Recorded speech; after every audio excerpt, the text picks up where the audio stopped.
Rush Hour Compa, weekdays 5 p.m. till 6:30 p.m. on RMK, Radio Movement, Creole. This is the Haitian American Compa Show. Haïti, belle femme, pour marcher dans tout sang.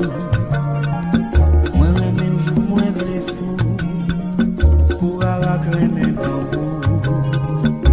On sa petite entraille, va chercher chimère la caille. You're listening to Rush Hour Compa on RMK, Radio Movement, Creole.